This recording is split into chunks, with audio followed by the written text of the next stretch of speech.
There was a time where I had a budget of $30 to feed me and the partner I had at the time every single week.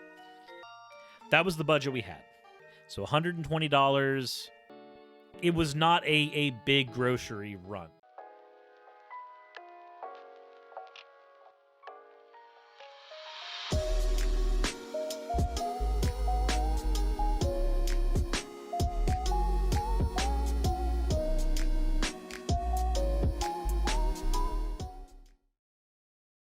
Anyways, so the GOP in Des Moines has decided that they're going to advocate for restricting the types of food you can have if you're poor, specifically restricting SNAP benefits, which, if you don't know, if you are in the United States and you do not make a lot of money, then SNAP is one of the programs that people use to try to get food. It is a method that we use to try to feed ourselves when we don't have a lot of funding.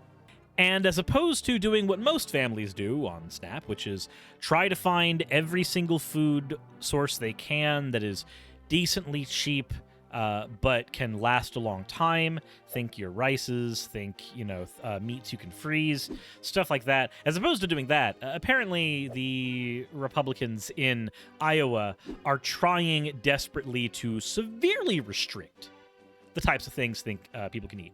But before we get into that, before we get into any of that legislation, let's go ahead and get to the fan art section, and then we will be able to go forward with the content. Though they said ice cream. Everyone get your Catboy milk ice cream freshly churned. I found Suris talking about cow print bikinis and unconventional milk ice cream with Vice Rhino amusing.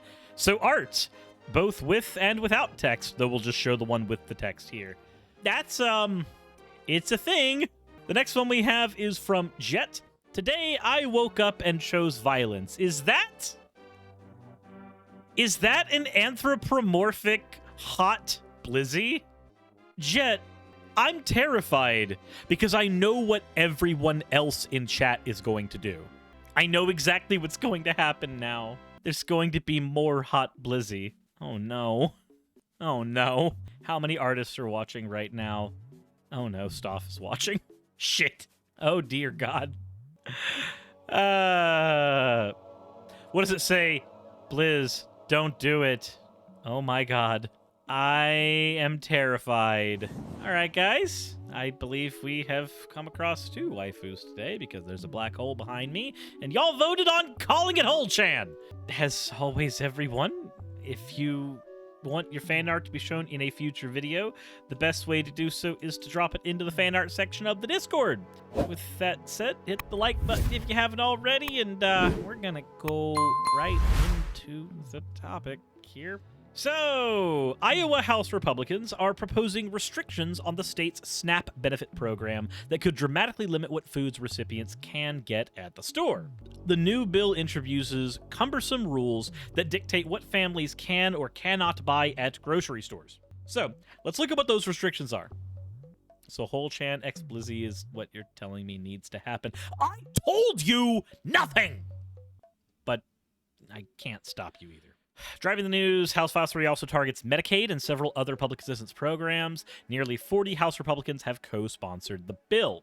A portion of the bill recommends narrowing SNAP food purchases to only what is on the state's approved WIC list, which is meant to be a supplemental nutritional aid for women, infants, and children.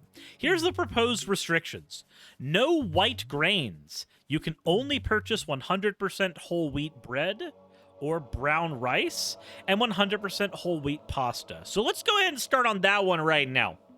So I know a handful of people who cannot actually have whole wheat bread, who can't have brown rice. The reason being is that type of stuff actually fucks with their gut. It's harder for them to digest. It's harder for them to eat as a result. Not everybody needs to have that. Not to mention whole wheat foods, brown rice, all that stuff, they tend to be more expensive. Over and above that, there are some people that just find that kind of food disgusting. There are people who just straight up do not like brown rice. I tried when I was trying to go on low carb and keto, I tried to go with brown rice over white rice, and I found that I couldn't. No matter how I cooked it, the shit just tasted awful. It just tasted bad. No matter what I did. I prefer whole wheat bread, personally.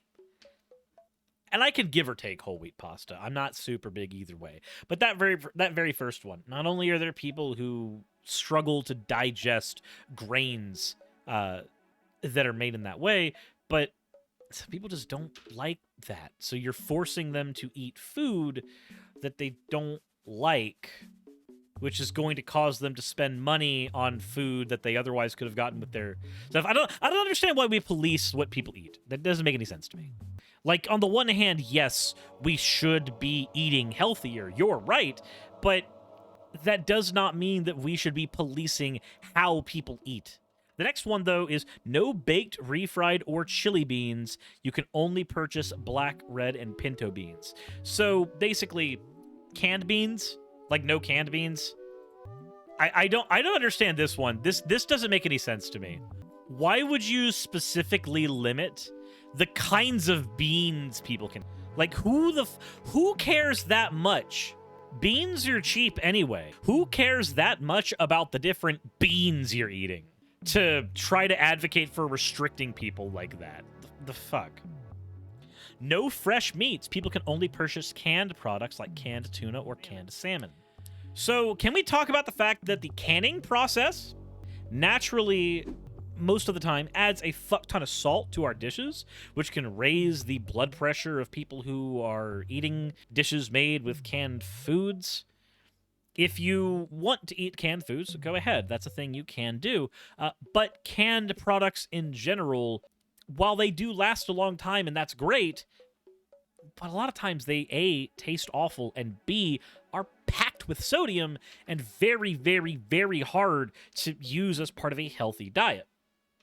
Not wanting people to have fresh meat doesn't make a whole lot of sense to me here, because fresh meat can then be frozen, and then it's perfectly fine and reasonable to eat it at a later date. Like, you can freeze meat for a long-ass time and still eat it. Even when stuff is freezer burned, you can still eat it. Don't believe people who say you can't.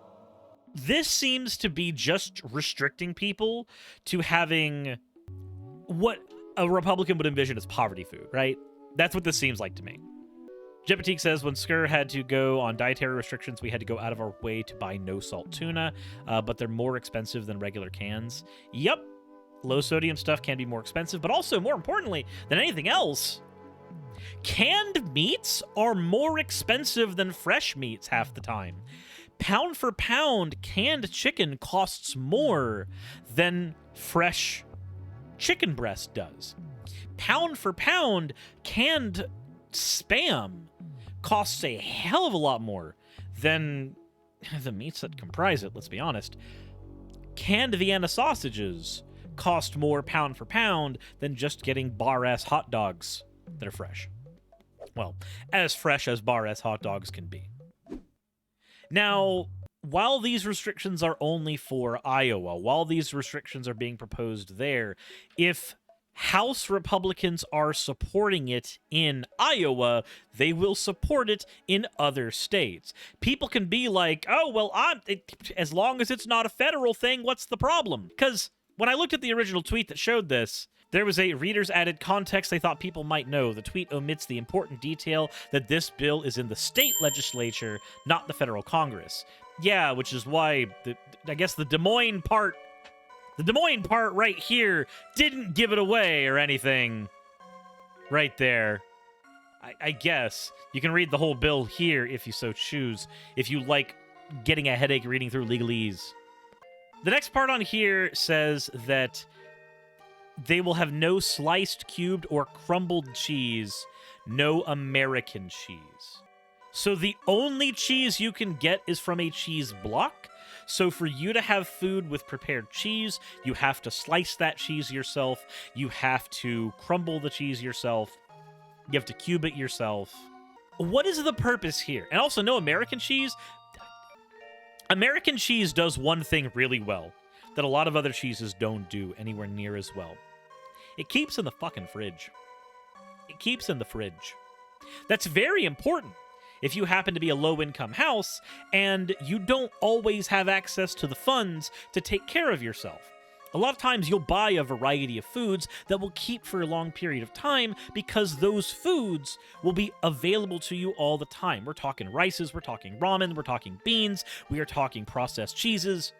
These are things that you keep around because you know that when shit hits the fan, if you can't afford to get food for a week, 2 weeks, 3 weeks, these are the foods you're going to fall back on.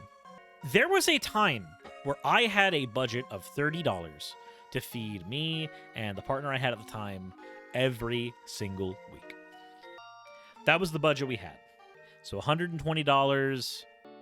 It was not a big grocery run, but it ended up breaking down to like a couple things of hot dogs for $2, a package of black tea for $3, a couple things of sliced cheese, that was $4, bread in a variety of ways ended up being about $5-ish at Aldi total, between hot dog buns for the hot dogs and everything else. We'd get a couple cans of chili. That would be about 50 cents a can. And then we would have sliced lunch meat, whatever the cheapest sliced lunch meat we could find, which, you know, would probably be Aldi brand. And then we wouldn't really be able to get much sliced cheese. We would just rely on the American cheese because that was the cheapest cheese that kept the longest. And that is what we would use so that $30 could stretch over the course of an entire week. Now, sometimes we could supplement that, or not supplement that, but sometimes we would add things on, go like, hey, let's spend $2 for a pound of beef here. Let's spend $2 on spaghetti sauce, and we'll go ahead and buy a thing of onions so that we can use them in various recipes, and then some garlic to mince up, and some noodles. And now we've got, you know, $5 of this is going to be used on spaghetti that we'll be able to use for multiple meals. You had to find ways to actually make those dollars stretch. Could I do it again if I needed to? Absolutely. I don't want to, but I could. Those are the kinds of restrictions people have when they're on food stamps in general. A lot of times, food stamps, many of our food stamp programs will give you about $100 to $200 a month. And that's what you have to feed yourself for a month, which for one person is doable. For two people is a bit of a stretch, but is still doable. But it gets harder and harder to do as the price of goods goes up and up. So people are already working within really, really, really tight restrictions under those clauses because they've only got so much money to play around with. And for those people, that might be the only money that they have for food at all. You get really used to peanut butter and jelly because all of the ingredients keep for long periods of time, with the exception of the bread. And all of those ingredients are cheap. You can get $1 loaf of white bread at most discount stores. You can get a thing of peanut butter for about $4 for a decently sized jar, and about $2.50 to $3 will get you your jelly, and that's multiple sandwiches that you have access to. Is it the healthiest meal in the world? No. None of the meals you purchase when you are in poverty are going to be the most nutritious, healthiest things possible. They're going to be high in carbs, they're going to be high in sugar, they're going to be low in fiber, because fibrous foods and fibrous meals are more expensive, fresh foods are more expensive, so they're all going to be higher in salt. You're already eating less healthy. So I guess this is some weird back-asswards way of going like, aha, let's make people who are eating poverty meals eat more healthy. But now you're making it to where they're having to spend more money and be even more selective with those things. You're basically making the grocery experience humiliating. Because see, here's what happens when you have all these restrictions on food stamps. On SNAP, on WIC, on whatever. Here's what happens. Because it's so fucking complicated to figure out which things you can eat and things you're not allowed to eat on these programs, you'll get a grocery cart full of stuff. Not a lot of stuff, but maybe $50, $60 worth of stuff. And you'll go to checkout. And when you go to checkout, the cashier will check out all your stuff, and then you'll hand them your cart, right? Because I've seen this happen with WIC. You'll hand them your thing, they'll scan it, whether it's the WIC check or the cards or what have you. They'll scan it, and then you'll find all the various items that you're not allowed to have. And now this leads to one of two scenarios. Either your cashier has to remove each of those items one by one, which, of course, if you're at a place like Aldi, means they have to pull them out of your cart again because they don't bag the items there, which is a super big pain in the ass for you and the cashier. Not the not bagging thing, but them having to pull everything out. And everybody behind you in line is watching you. They are watching you try desperately to get food, and they're like, no, you can't have this, you can't have that, you can't have this food, you can't have that food. And you're left with either, hey, do you pay cash for these things right now? Or do you just not eat them? And a lot of times it'll be that you'll select your proteins and all your proteins are gone. You can't have any of your proteins that you chose. So you might have to go re-shop for different proteins that hopefully you qualify to have. Not only does this make it to where you get that lovely experience, which wastes your time, wastes the cashier's time, wastes everybody else's time at the store, makes you embarrassed, makes you feel miserable. Oh, by the way, that's the point. The point is the cruelty. I don't know how else to explain to you that there are Republicans that fetishize that idea. Like, humiliating poor people? You have no idea how cathartic that is to many Republicans. No idea at all. For some of them, they can't get off without that. The cruelty is the point. But not only do you make them waste all that time and suffer, cruelty during that moment, but now you go further. Now when they get home, well, they can't have the pre-cooked canned beans. They have to have the fresh stuff, so they've got to cook that fresh. They can't have the fresh meat, so now they've got the canned meats, and the cooking process for that to make it taste palatable might not be the greatest, and the canned meats probably taste like garbage. They can't have any easy-to-use cheeses that are already pre-prepared the way they need them. No, they need to go ahead and start slicing their own stuff. They start wasting more time. These are people who are already working sometimes more than one job. They don't have a lot of time to begin with. This is one of the reasons why a lot of people in poverty find themselves suffering with obesity, is because we have a high reliance on fast food. They're not going to start cooking the healthiest meals. They're going to start cooking the quickest meals. Whatever they can throw together, whatever they can slap together quick and fast. So now you've got meals that are not up to par with the nutritional needs of the people who are making them, but they are meals that are inconvenient to make and inconvenient to buy. What is the point of all this? What is the point of all that? I feel as though if you are a House representative and you vote yes on a bill like this, then you should be forced to work on that diet for the next year. That should be a pre-proposed thing. If you say yes to this, if you think that poor people deserve to have more and more and more restrictions on their diet and their income and their lifestyle, then by all means, you should be forced to work within those restrictions yourself. And if you don't want to work within those restrictions yourself and subject you and your own family to them, and yes, I'm bringing them in too, because trust me, people in poverty have had this brought into them as well. You don't get to get out of this. Then I feel like there should be a level of, repercussion. Something, losing your job, people no longer voting for you. Oh, well, I don't want to live this way. Oh, cool. Then everybody who voted you in can just vote you the hell out. Yeah, that's definitely the only repercussion I would ever advocate for. But with that said, I want to know what your thoughts are. Am I off base here? Is this just cruelty on the point of the GOP like I think it is? Or is there something else going on? Do you think this is a good thing? Let me know in the comment section below. And accept the fact that you're wrong already, but, you can go ahead and be the thing I laugh at while I'm taking a shit on the toilet. That's okay. I'm okay with you doing that. You're wasting your time, not mine. Hit the like button if you haven't already. Subscribe if you haven't already. And as always, everybody, please don't be a cruel asshole. Insert end of video tagline here.